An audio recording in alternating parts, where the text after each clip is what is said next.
Engineers have a saying, the ground doesn't lie, but in the Arctic, it can betray you.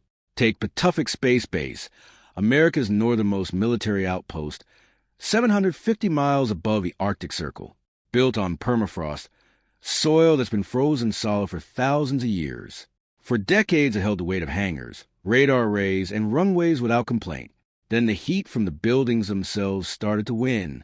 Runways cracked, hangar floors settled. Foundations that once supported millions of pounds began to sink into a slurry of mud and melting ice. Why?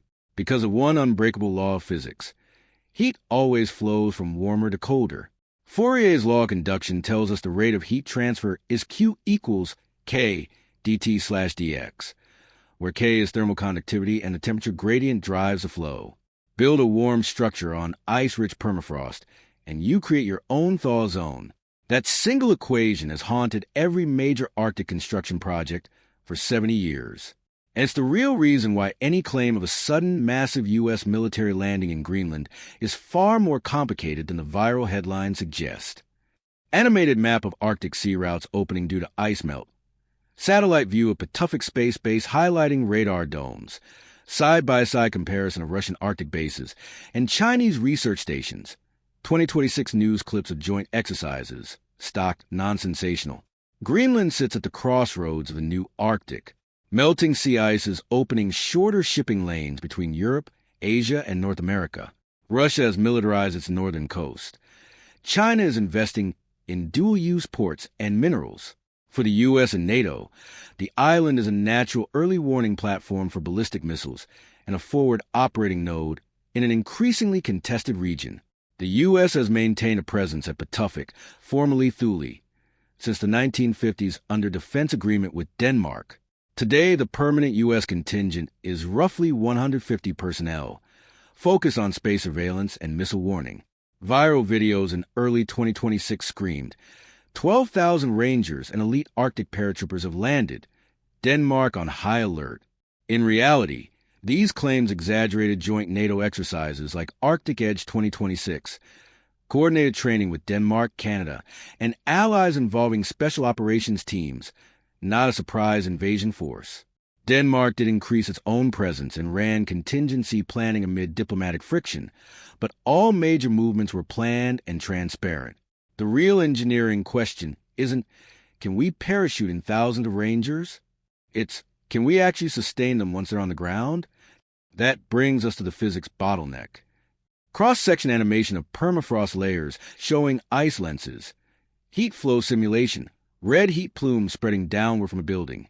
Graph of thaw depth versus time using modified Bergen equation. Comparison chart. Load bearing capacity frozen versus thawed soil MPa drop. See, 17 Globemaster landing on snow-covered runway. Polar night time-lapse of Pituffik. Permafrost isn't just frozen dirt. It's a mixture of soil, rock, and ice, sometimes 80% ice by volume. When frozen, it behaves like concrete with compressive strengths of several megapascals. Thaw at even a few degrees, and that strength collapses toward zero. The active layer, the top few feet that thaws every summer, already moves. Add human heat sources, and you accelerate the process. Stephan's equation, or its more accurate cousin, the modified Bergen, predicts seasonal thaw depth based on surface temperature, thermal properties, and time. In practice, every degree of warming from buildings, runways, or even vehicle exhaust deepens that active layer by meters over decades. Now layer on logistics. Greenland has essentially one year-round heavy-lift airfield capable of handling strategic airlifters like the C-17. Its deep-water port at Pituffik is ice-locked 9 months a year. Construction season is brutally short. Polar night means months of darkness. Temperatures routinely hit minus 40 degrees Celsius, and concrete curing becomes nearly impossible without massive heating. Materials turn brittle. Steel loses ductility, rubber seals crack, electronics fail in the cold. To put scale in perspective, sustaining just 1,000 troops for a month requires thousands of tons of fuel, food, ammunition, and spare parts. Airlifting everything multiplies costs exponentially. 1C.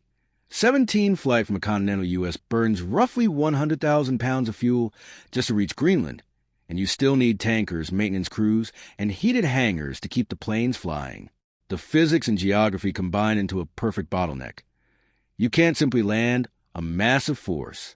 You have to engineer the ground to hold it. Exploded 3D cutaway of thermosyphon pile foundation, animation of natural convection airflow under elevated building, real-world footage/photos of thermosyphons, passive heat pipes at Alaskan bases, insulated runway cross-section with white reflective coating, modular containerized base components being airdropped or assembled. Engineers didn't accept defeat. They fought the heat equation with passive genius. Modern Arctic foundations at Pituffik use elevated steel piles driven deep into permafrost. An air gap of several feet between the building floor and the ground allows brutal winter winds to convect heat away, keeping the soil frozen year-round. For heavy structures, they add thermosyphons, sealed tubes filled with liquid that evaporates at the warm base, rises, condenses at the cold top, and dumps heat into the atmosphere. No pumps, no electricity. Pure thermodynamics working for us. Runways get painted brilliant white to reflect sunlight and reduce solar heating. Insulation blankets and geosynthetics prevent differential settlement. Modular. Containerized facilities can be flown in, assembled quickly, and disassembled when the mission ends. Special operations teams and exercises like Arctic Edge train exactly for this. Rapid insertion via parachute or ski-equipped aircraft, then living off prepositioned caches engineered to survive the cold. It's elegant, but it's also fragile.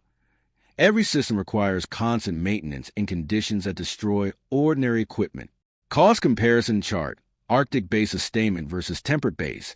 Graph of DoD permafrost risk assessments for Pituffik, moderate to considerable. Climate projection overlays showing accelerated thaw by 2050. Time-lapse of construction, delays due to weather.